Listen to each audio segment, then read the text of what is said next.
This is where he shares his journey.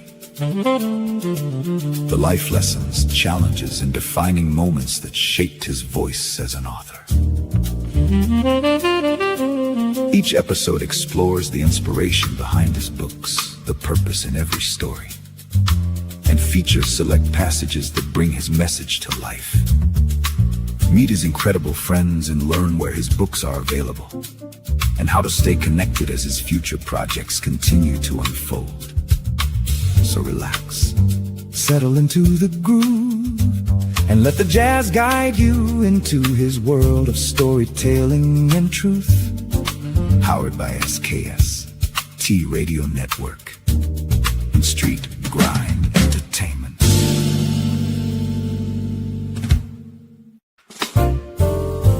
Welcome to the Books by Anthony Owens podcast.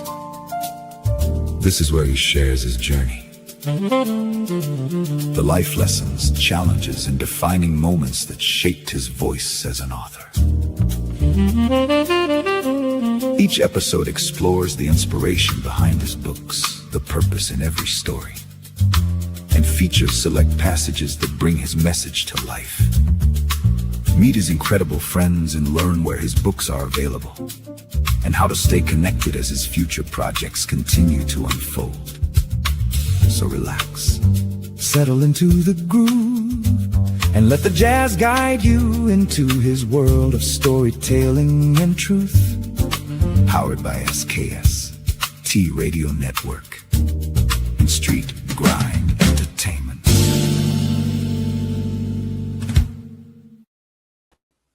Hello, and welcome to the podcast by Books by Anthony Owens podcast show. It's a pleasure to be back. It's hump day today. I hope everyone's having a wonderful day. My day has been pretty good. Today I'm going to have a special guest on here. She's Miss Williams. Her book is called Love's Dark Reflections. It's about dealing with narcissism. So today I'm going to talk about bullying. I'm going to talk about domestic abuse. I'm going to talk about narcissism. And I'm going to read a Bread Box letter as well. So without further ado, first of all, let me start by saying bullying is a real serious issue. And a lot of children, even adults, go through bullying now with the cyberbullying and just, in school and just even at work, right? There are people being bullied. And that's a bad thing because a lot of times people they have a difficult time dealing with it sometimes. And sometimes they wind up killing themselves, snapping out, killing others. So we have to be mindful of how we treat people and look for signs of people that are being bullied and try to intervene any chance we get because they need that help, right? They need somebody to step in sometimes because maybe they don't feel brave enough or they don't have enough courage to be able to say, stop bullying me or talk to the right people. So if you see something, please try to help. So I've written a book about bullying for children. It's called Raw Power. And this book is about this child who walks to school every day because the school is nearby. And so when he goes to school, he gets bullied and oftentimes he'll leave school and he'll go home crying. And as he's walking home, he'll pass by this gym where you see people working out and, lifting weights and things like that. And one day he goes into the gym and the guy there says, "Hey, what are you doing in here?" And, he runs out of the gym because he was scared. So he goes back to school and the bullying continues. And basically what happens is he goes into the gym one day and, all of a sudden he's able to work out, get bigger and stronger. And then all the bullies noticed that he was getting bigger. And all of a sudden they became afraid of him because they thought that he was going to do the same things that they did to him, right back to them. And he didn't. He actually was nice enough to let them know that they too can go to the gym and get stronger and be big like he is. And so they became his friends. So it's a really, really endearing story. Very short book, but what I did with this particular book here, I left the story in here, but I took out all the colors and I made it into a coloring book so children would be able to color the different characters. Let me read this to you. It's a real short book. It says this book is dedicated to any child that has or is being bullied. We should all stand up to bullying. We should all stand up against bullying, excuse me. Ari loved, his name was Ari, and I gave him the same name as my grandson. Ari loved going to school. He had fun learning and playing with his friends.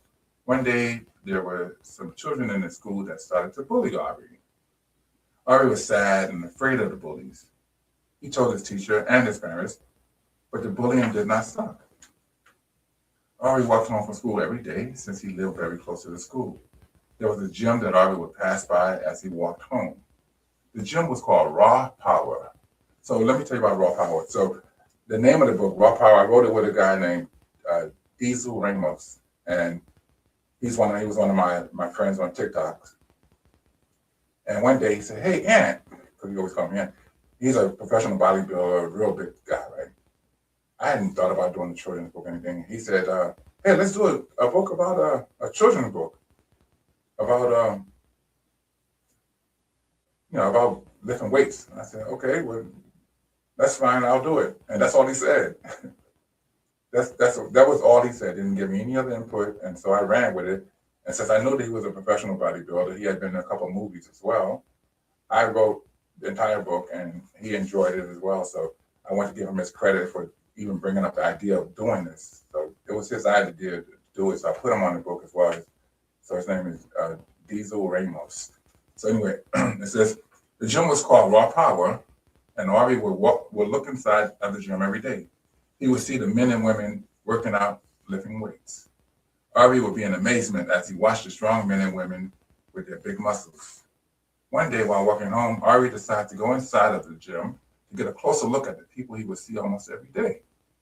As Ari entered the gym, one of the big men with big muscles asked, "What are you doing here, little man?"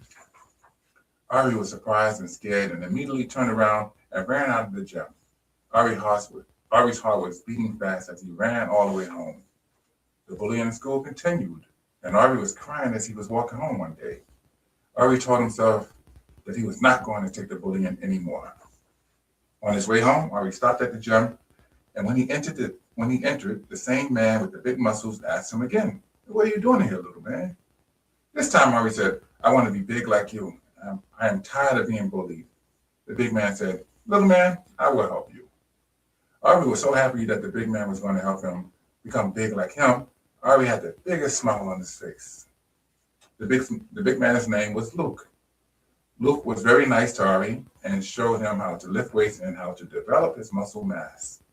Every day, Ari would stop by the gym, and Luke would help him with the weights. Slowly, day by day, Ari and Luke would work out.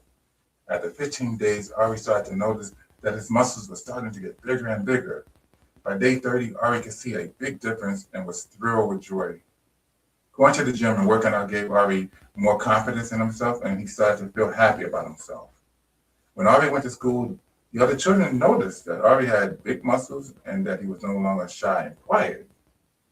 The children that were bullying Ari would also notice that he had gotten bigger.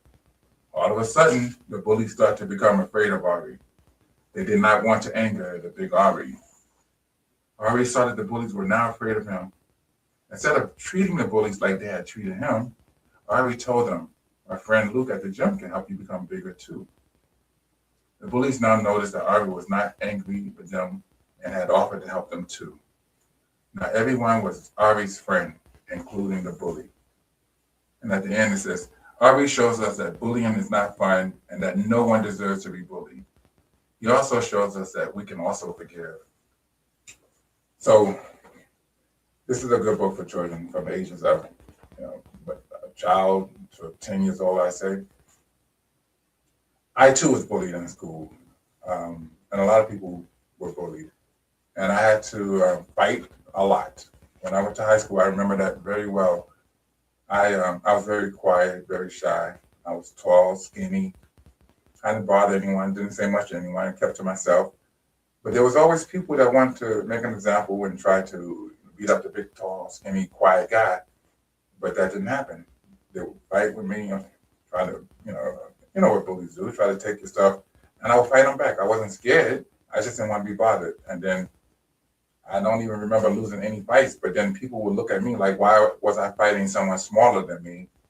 And I always said to them, I didn't start the fight. They always did. There was always someone smaller that was, and you see it even to this day. Little people will always try to mess with big people for some reason. You normally don't see big people messing with people that are smaller. right? But that's just that Napoleon complex sometimes, and people want to be bad and all that. But the bottom line is, if you know someone who is being bullied, or if you're being bullied yourself, please tell someone. Don't go through this alone. Um, it's difficult, right? And the reason why I didn't say anything to my mother, because I didn't lose any other fights. Bullying was bad, but it wasn't like I was getting beat up or nothing like that. But at the same time, I could imagine those people that were getting beat up and had to deal with it and go home. And, how do you explain that to your mother or your father or both of them? And then, sometimes they may say, something back in my day, they would say, go back and fight and don't come home, bruised up, don't lose. And so it's a real big issue, because now you're forcing the kid to fight. And now it creates a lot of problems, right? Because now the kid's got to go back and fight, and he or she is scared, and they may not be able to focus on school. There's a lot of things that can spiral out of control. So you got to handle this very cautiously and make sure that if someone that you know is being bullied, that you talk to them and try to get to the root of the problem. If someone needs to go up to the school and talk to the teachers and find out what can be done, then do that. And so, as I said earlier, we're going to talk about bullying, and then I want to talk about domestic abuse. So, as a child, witnessing my mother being slapped, hit, and those things that people do when they become violent, it's not a good look, right? As a child, you try to understand why would someone do it, and then secondly, you try to ask yourself, why does someone stay when that's happening? Right? And those are two different scenarios, right? Because sometimes people that are hurt other people, right? And so those people that are not bullying, but being a domestic violence person or someone who's abusive, a lot of times they've been hurt before, and hurt people sometimes hurt people. And I'm not making excuses for them, but that's just the reality of it. And so to see my mom go through that, it was really tough, right? And I was at a young age at the time, and there was not a whole lot I could do. And this guy's name was Greg. Let me read to you about Greg. I'm gonna put the glasses on. I don't want to mess this up. This is only for reading, y'all. I can see very well, for those who might wonder. Anyway, with everything that my mother had going on in her life, being broke as hell, giving money she didn't have to the church, and trying to feed two growing boys and herself, she still couldn't escape her sexual desires and need for companionship. She needed somebody in her life too, right? And as a child, you don't think about that, right? You don't think that she needs some companion, somebody she could talk to, somebody she can provide in. As a child, all you think about is your mother being there. In retrospect, I know now that she needed and wanted someone to hold her at night, make love to her, and tell her that everything would be all right. My mother met a man named Greg while going to church one Sunday morning. James and I saw him talking to her while in church, but didn't think anything about it. I assumed they were having the same boring conversations adults usually have at church, or so I thought. 3 days later, we see the same man at our apartment. I thought that he was there to maybe talk more about church stuff with my mother. Boy, was I wrong. My mother introduced him to us, and he proudly said, "Hey, boys, my name is Greg. I'm your mother's friend." He said it with a smirk on his face and smiled as if he knew something that we didn't know. My mother loved to smile, showing her large gap top teeth. I used to have a gap. I hated that. Oh my God, I did. Yeah. I thought that gap teeth looked better on females than it did on men. I inherited the same large gap that my mother had, and I hated it. But her teeth made her distinctively appealing. My mother also stood out because she was 5'10" and a ferocious 165 pounds. So my attractive, tall mother meets this stout, short man. He was probably 5'4" if he stood on a cinder block. He was so stocky. I bet he weighed about 250 pounds. James and I called him Mr. Fat. I know it was wrong, but as a kid, you say stuff, right? You say cruel things, you know. But anyway, he never heard us say it, but he was polite to my mother at first. He would bring over groceries and would visit her at least 3 times a week. He never said much to James or to me other than hello. Within a few months, this seemingly pleasant guy went from being caring to callous and cruel. He became abusive towards my mother. I would hear them arguing, then he would hit or choke her. And I could hear her in between breaths telling him, Greg, please stop. At the time Greg's scary behavior started, I was only 9 years old. James was 7. All we could do was cover our ears and cry as we sat in the next room, terrified for our mother. I was overwhelmed with the feeling of complete helplessness when my mother was being abused. Afterwards, I felt as if I should have.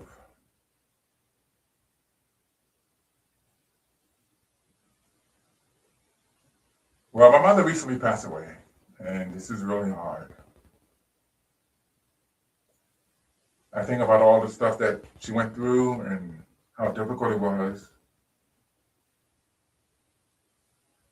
And reading this now is just it's doing something to me. I need to take a break for a second. I'll be back.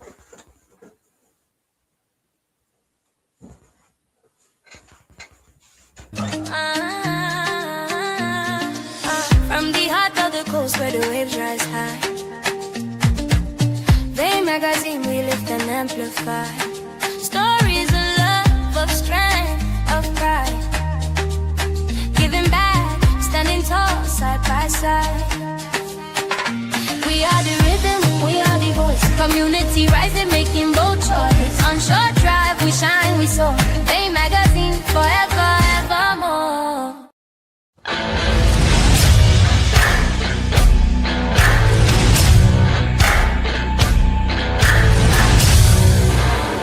Been a SKST Radio Network production, powered by Street Grind Entertainment. Music by Beats by Bro. Filmed live at SKST Radio Network TV and Podcast Studios. Yo, 1 2 1 2 in a place to be. What's happening, people? What I miss? With that being said, man, I go by the name of Mike Dice, Beats by Bro. Yeah. What up? Okay. Peace. Okay. With that, y'all, check it out. What's up? Huh? I don't know.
different ever feel like a burden?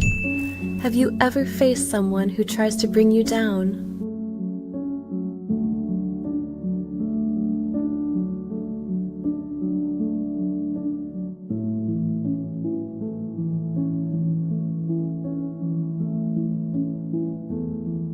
You're not alone. Many kids face bullying, but there's a way to rise above it. In Raw Power, meet Ari, a young boy who discovers his inner strength. With hard work and dedication, he builds his confidence and learns to stand up for himself. Raw Power is a heartwarming story that teaches kids the importance of self-belief, personal growth, and forgiveness.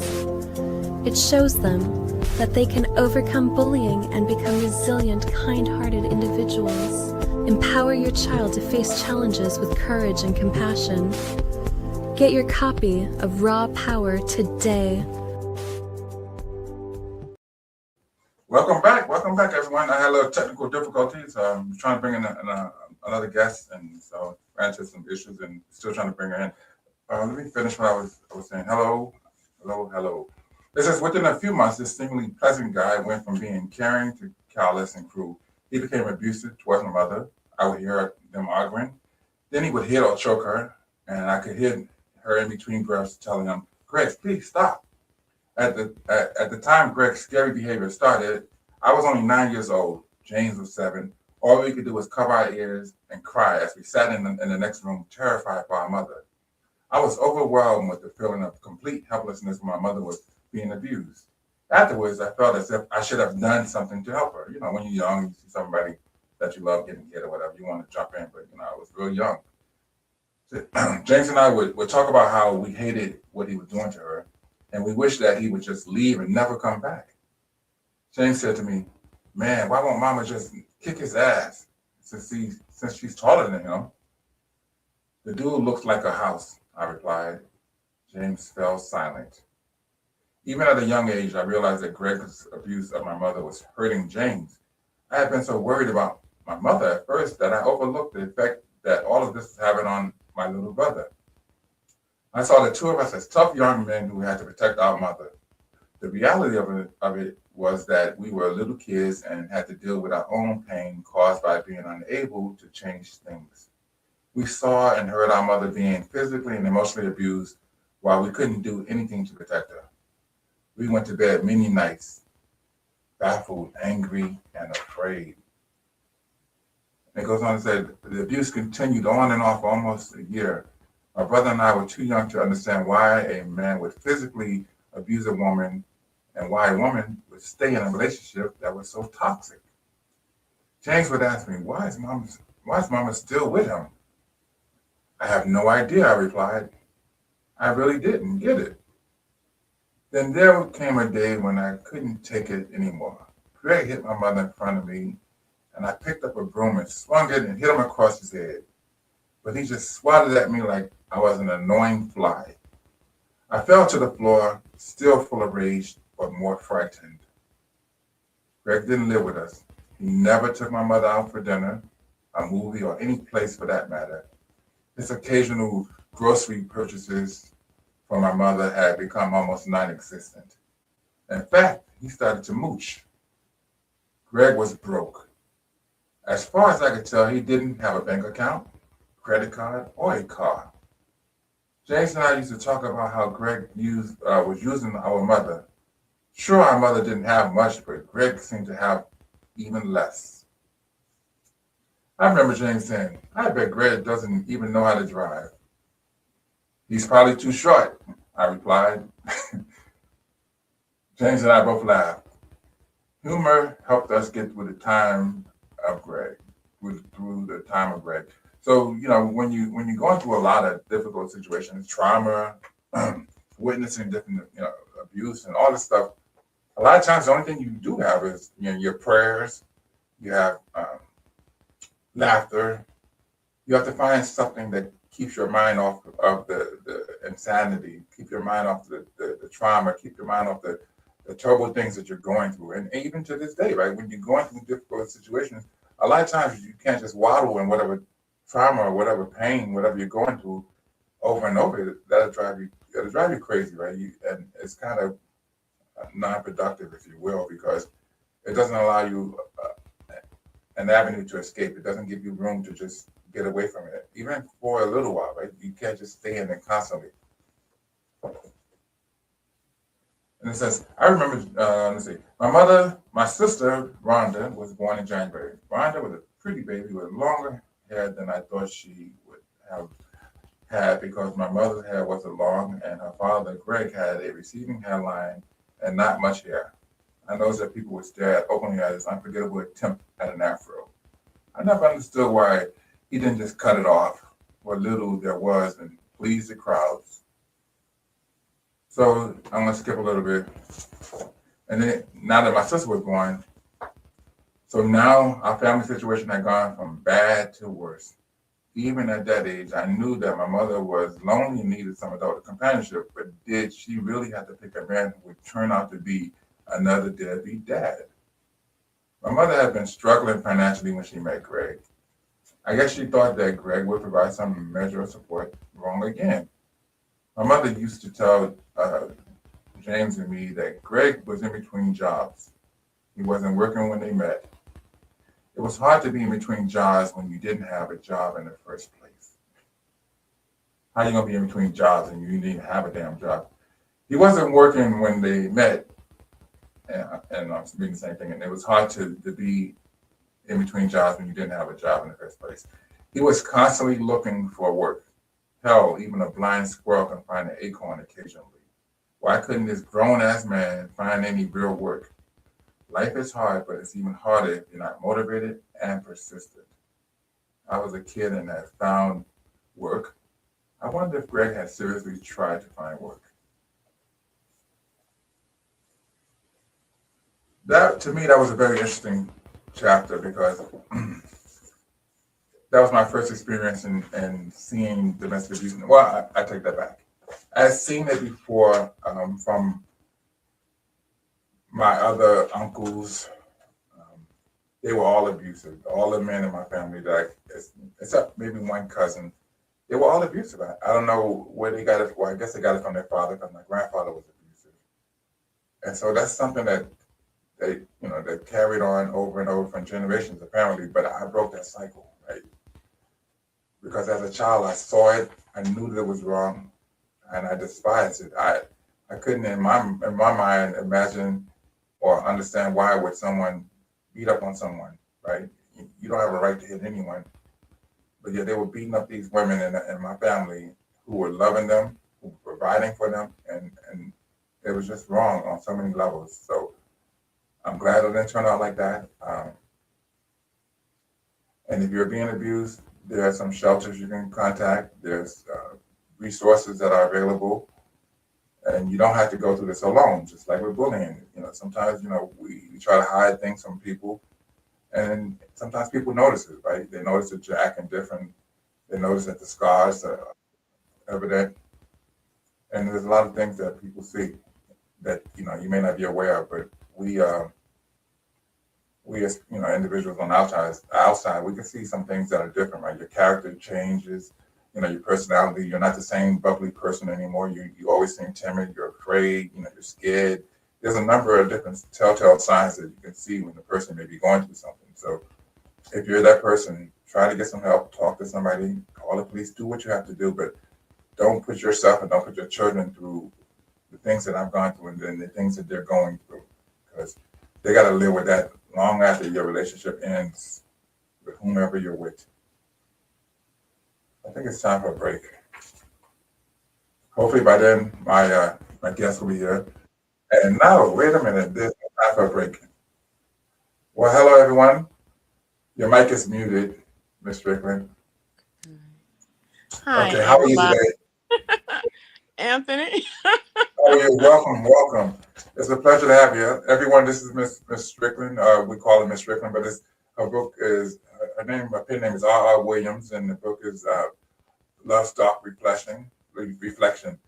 Miss Strickland, can you tell us about your book, and hello, how are you today? I'm well. How are you? Good. My book is Love Stark Reflection. Surviving a Decade of Covert Narcissism. And it's a memoir about an experience that I had, a 10-year domestic violence situation. And it was with the covert narcissist that did a lot. Let's say that. But the book, what it does is it tells the story, but as it's telling it, it also guides the person through if they're seeing those same things in their relationship. And if they're seeing it, they may need to take a pause, step back, and think about, is this the way that this is supposed to look? It also teaches them if they figure out that this is what it is, that they may need to walk away. And it tells them how to do that safely. Because sometimes in a domestic violence situation, it can turn deadly. And that's something we don't want.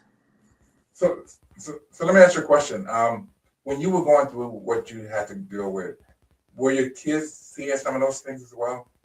Well, And if they did, my daughters were, but they wanted to satisfy mom. And since I was saying everything was okay, everything's fine.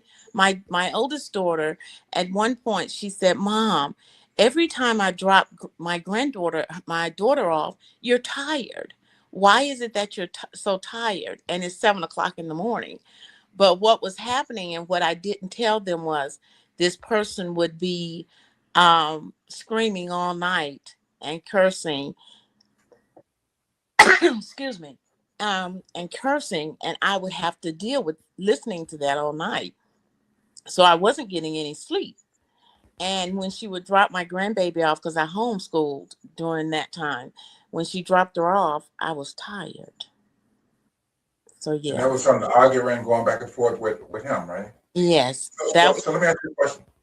So let me ask you a question then. So even as a child, when I saw my mother was going through the abuse, um, I questioned, why did she stay in there? Why did she allow it to continue to happen? Do you know why you probably dealt with it for as long as you have? yes. Looking Well, back, I take accountability for some because I had just gotten a divorce from a 16-year marriage. So I was 2 years out, and I was determined not to let another relationship fail. That's one thing. So that's my accountability. Um, but the second thing was I didn't see the behavior until the 6th year in, because he was working. I was busy tending to grandbaby. I had a new grandbaby, so I'm all excited. And I was going to school. I was getting my second master's. So I really wasn't paying attention. And then when the person retired and was home all day, that's when I started saying, this doesn't look right. Something's not right about this, because it was cursing, screaming, just all kind of stuff was going on. And I was like, this isn't right. But then when you try to leave, because I left 2 times, and on average it takes the person 7 times before they'll completely leave. So I left 3 times. As a matter of fact, the second time I put all of my stuff in storage, and it stayed there for 6 months. But the person was so charismatic. um, he went into counseling. We went into couples counseling. They do everything that you want them to do, still with the intention of, I say, trying to destroy you, really. control Because and destroy, right? yeah, yeah, that's what that is. And so as a child and as an adult, like when a child sees that, and obviously, the parent or yourself going through what you've gone through, I believe that you both can benefit from counseling, right? And a lot of times, those children don't get counseling, right? Because, Right. I've alluded to this before, that a lot of times when a child is witnessing this domestic abuse and all these different things, the parent is so inundated with trying to get out of what they're going through that oftentimes the children are left, to fend for themselves and have to deal with all this emotional, psychological stuff that they have to deal with, right? And so many times that person who's going through it, like yourself, you might get the counseling because you definitely need it, and you need to be able to take care of yourself and then take care of your children, but also those children need it as well. A lot of Right. times they get left behind. What do you think about that? Well, I am 4 years out. Let me say that, and I have a third one that will be 38 in June, and a daughter that will be 34.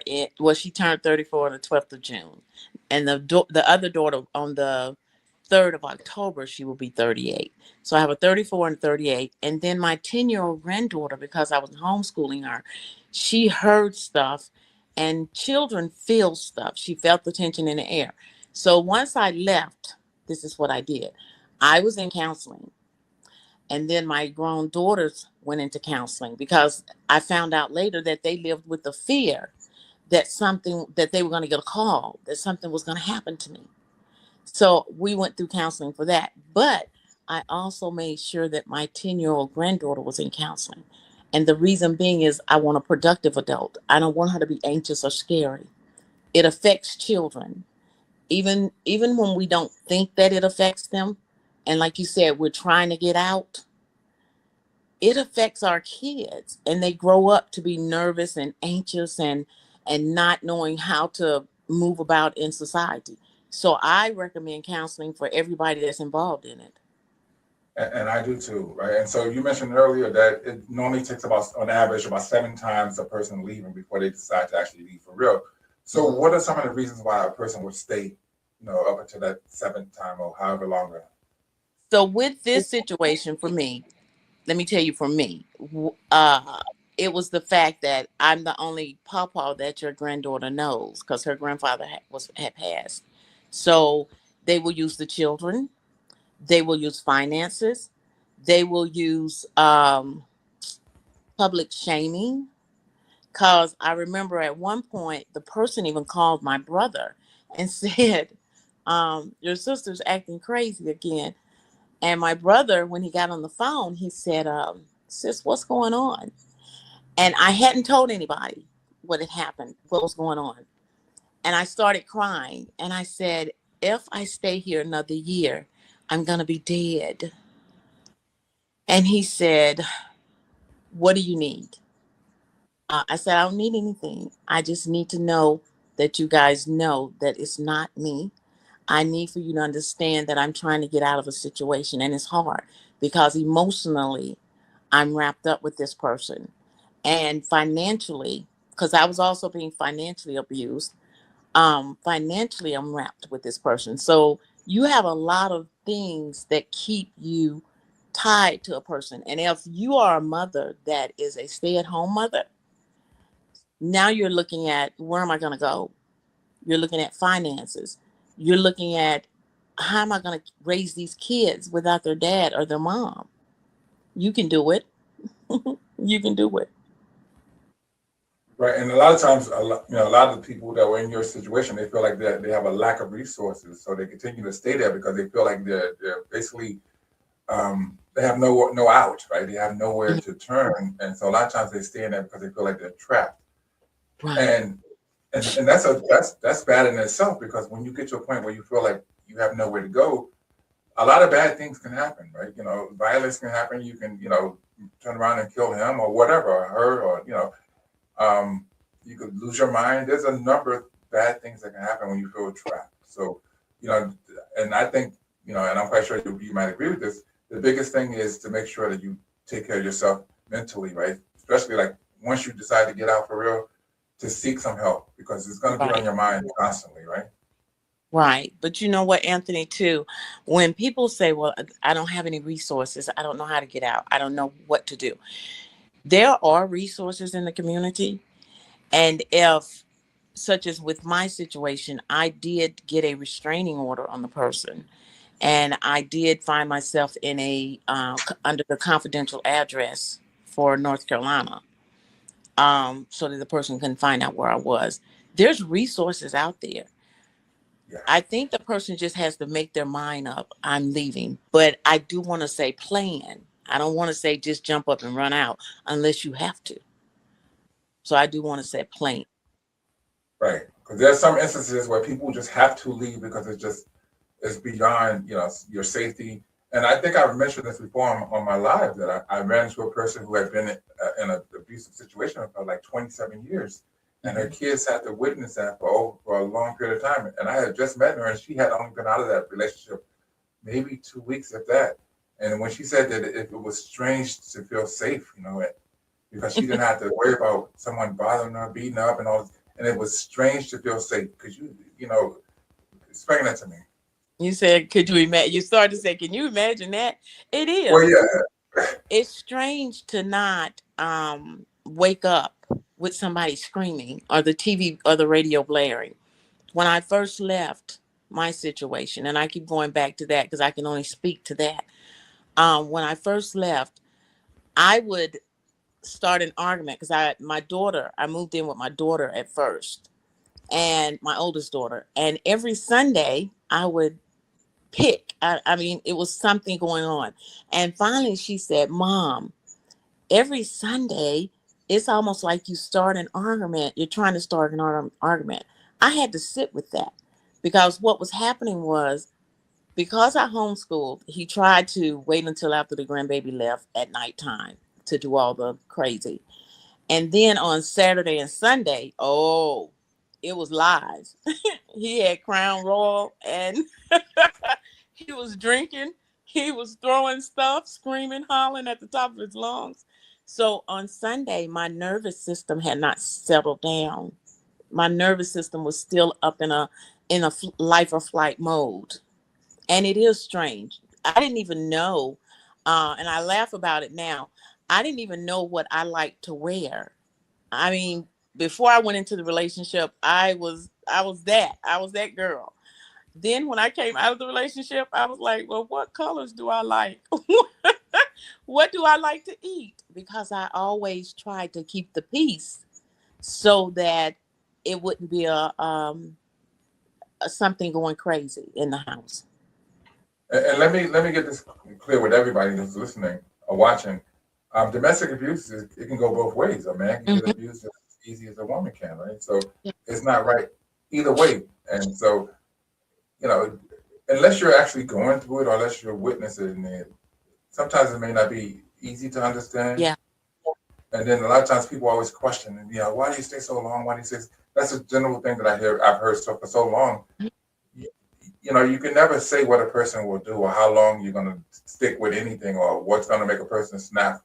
You never know what the breaking point is until you find out for sure, right? So just because somebody else stays in something longer than you think that you would have, you don't really know how long you would have stayed in it until it happens.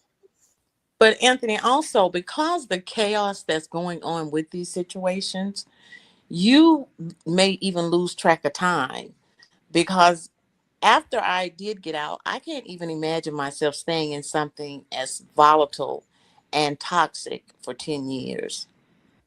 But because of the chaos and because of whenever it was a situation, they would come back and, oh, I'm sorry.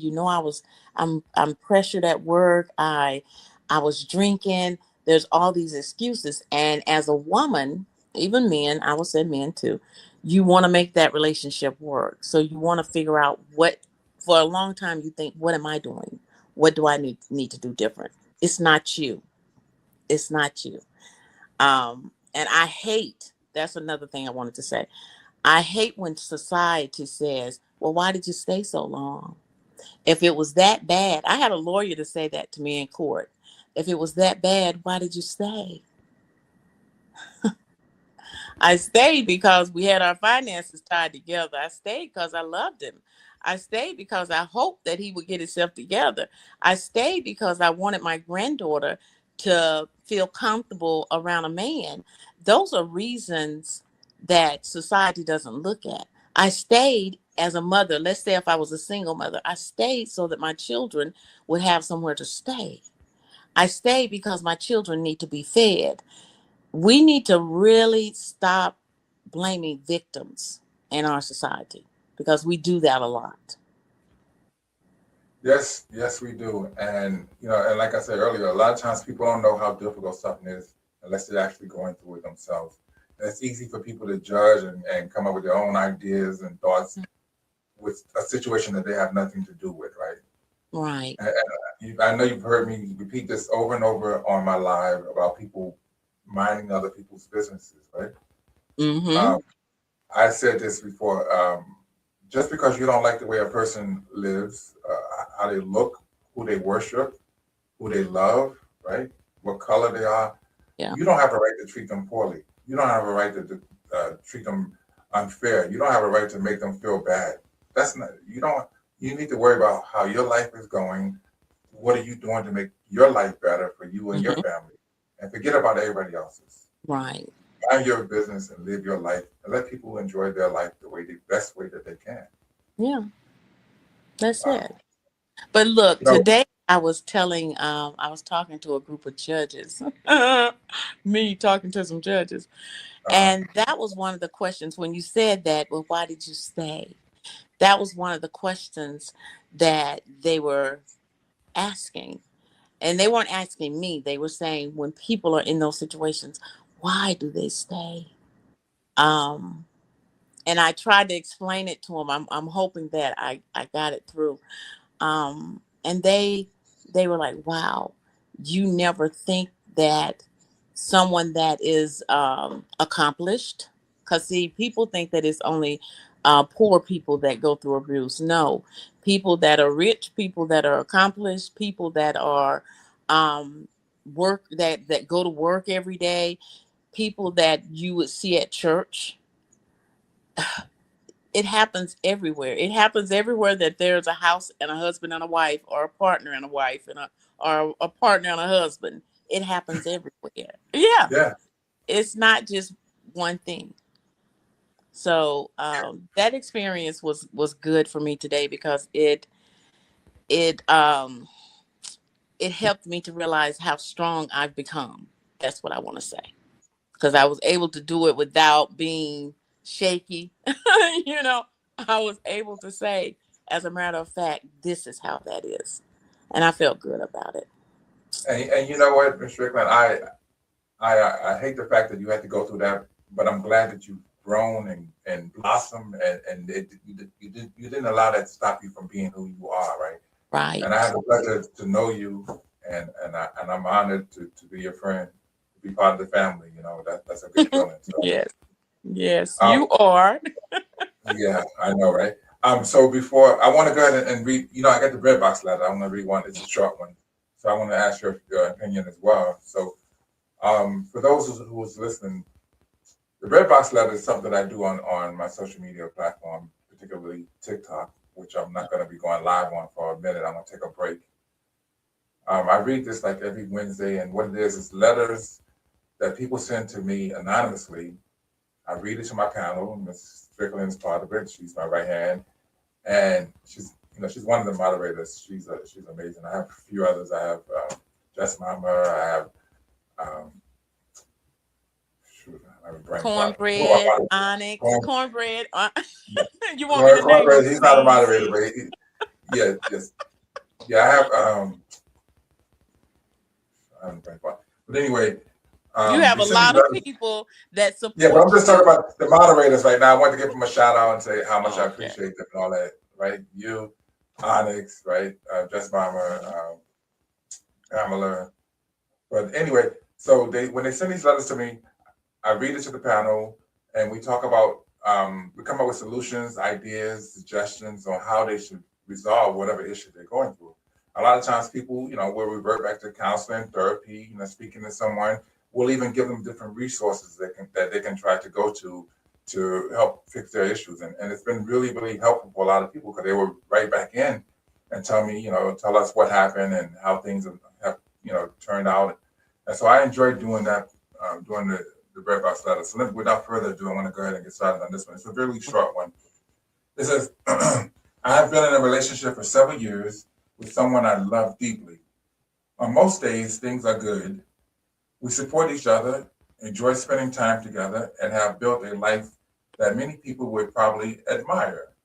However, there's one issue that continues to create tension between us. My partner believes that because we have been together for so long, we should spend nearly all of our free time together. I, on the other hand, believe that healthy relationships still require individual interests, personal space, and time with friends and family. Whenever I want to spend time pursuing a hobby, visiting a friend, or simply having some time to myself, my partner takes it personally and feels rejected.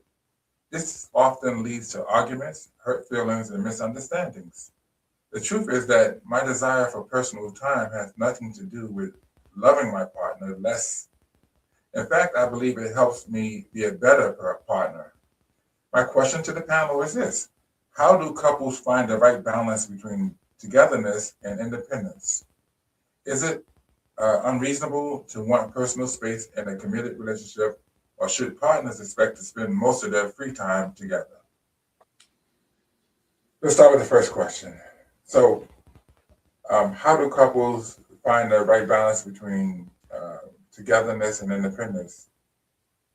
Well, that's something that you guys gonna have to agree upon, right? Because if you take away somebody's free time, the things that they love doing, you're taking away their identity of who they are as an individual. You don't have the right to do that. No one has the right to do that. That person should still have their individual life, right? The things that they enjoy doing. It's not like they're out there meeting someone else or trying to get rid of you. It's like they're just trying to enjoy what they've been doing for probably some time way before you even came on the scene. What do you think about that, Ms. Bickle? I think that's a good one, but I would start out with communication. Has she communicated or he communicated that to the person? It's not that I'm trying to get away from you, it's that I am trying to still enjoy my individuality. Yeah. And she goes on to say, is it unreasonable to want personal space in a committed relationship? No, no. So, have you ever met someone who's been in a relationship so long and maybe even in a controlling relationship where when you speak to this person or you see that person again, you don't even remember who they were before, but they're not the same person they used to be, right? They don't like the things that they used to like. They're just totally different. The character of that person has changed. They're not the bubbly person they used to be, the outgoing person that they used to be, the fun person, right? They're none of that anymore because all that has been sucked out of them because they've been consumed by their relationship, the kids, and life, right? And sometimes that happens, but sometimes it's something that's nefarious, right? It's something that partner did on purpose. You Hmm. understand what I'm saying? And so and that's a part of the control something, the narcissism, right? Where they kind of take away your identity so they can Right. control you, take away what you enjoy so they can control you, right? Yeah. Would you agree? I agree with that. I think that you definitely need a balance, but I also think that if the person and see, I'll say an unhealthy relationship in a minute. That's unhealthy It because the did. person should want you to be who you are, and they should applaud you and support you as you are who you are, because you were a person before you met them. And I think that in not all cases, but in a lot of cases, when the Anthony, Yeah, the signal is weak. I can't hear you. Something happened. I hear you, but I can't see you. You can't. Okay, I hear you. When the person is trying to smother you, Uh-huh. that's control. And you really want to be controlled? Well, let me tell you this. When you're used to it, it becomes your norm. And I've said this on numerous occasions that you can get used to misery. You can get used to a terrible situation. You can get used to a lot of things that you normally would not if you hadn't gone through it for so long. Does that make sense? That makes sense. Um, and when you in a bad relationship, and that's all you know, that's all you've been exposed to for so long, that's your new norm, and everything seems okay to you, but really it's not. Well, in your mind, you might feel like it's okay because that's what you're used to, and you Right. won't recognize it until you're out of it that it was bad, right? That it was not how it's supposed to be. I agree with you. I agree with that. But Um, some people don't even realize that they are in a situation, Anthony, until um like Marsha, one of our friends is Marsha, and I went to a women's conference with her in Knoxville, and we had a 50-year-old lady walk up to us. And she walked up to Marsha and she said, "You know what? It's been 50 years and I didn't realize I was being abused in a relationship." Wow. And that goes back to what I was saying, right? You've been dealing Yeah. with it so long, you didn't even realize it, right? Yeah. And you did, right? And you may have, said something about it. You may have even fought back. But the longer you stay in it, right, and the more persistent that person is, that the aggressor is, and then it breaks you down to a point where you don't fight anymore, and then you just accept. Right? So that fight or flight is gone. All you got now is you're just accepting it. That's your new norm. And so when you do, like I said, you don't realize it until you're out of it, and you're looking back and saying, "You know what? Wow, I can't believe I dealt with that for that long." Right. So to the person that wrote that letter, I would try to communicate that I need that balance. I would try to communicate to my partner that I need that balance, and see how they react. If it's not the reaction that you think is appropriate, you might want to start distancing. You might want to figure out, is this really your person? Well, you know what, and I agree, because when she says in this letter, right, it says, "Whenever I want to spend time pursuing a hobby, visiting friends, or simply having some time to myself, my partner takes it personally and feels rejected." So that's a feeling that he has that, for whatever reason, it says this often leads to arguments, hurt feelings, and misunderstandings. So I believe, based on this, that she has already tried to talk to this person, and no bell.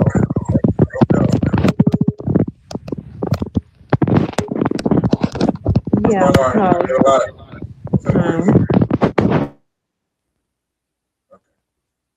You having some issues with your mic? Yeah. Okay. No better. Now you want to say something? It's something going on with my mic. So I'm going to just let you talk. But I just think that they need to really look at their relationship. They need to really look at it. Well, yeah, right now you sound good. And you're right. And so this has been an interesting live. Would you like to come back again and visit me on this show? Yes.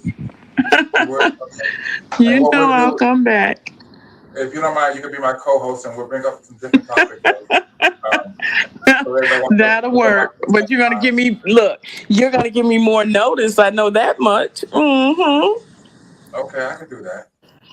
So right now, I think I'm going to invite you again next week, but we'll definitely talk about it. No, I hope everybody have a safe holiday weekend.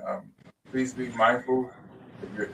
There's a book again. It's Williams, Love, Dark Reflection. Get your copy of her book. You could have picked a better picture. Who picked that picture? I'm going to get you. I think this is the picture. It doesn't show anything other than your eyes and your hair. You got a lot worse pictures. Okay, now, are you happy with that? Thank you. See, that's the fluffy me. I like the fluffy me. Thank you.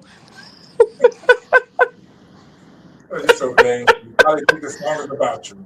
But anyway, this was fun. So please, everybody, have a safe weekend, and I appreciate it. And I'll see you on my next live. And thank you. Thank you all. Have a great time. Thank you. Thank you, Ms. Street, for hanging out with me. Thank you for having me. Have a great night. Thank you for tuning in to today's episode of the Books by Anthony Owens podcast show. We hope this was a conversation that truly inspired you and gave you something meaningful to carry forward. We appreciate you spending this time with us, learning, growing, and embracing knowledge that truly matters.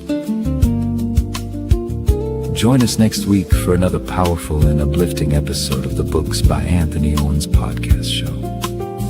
Until then, stay healthy, stay encouraged, and keep turning the pages of life.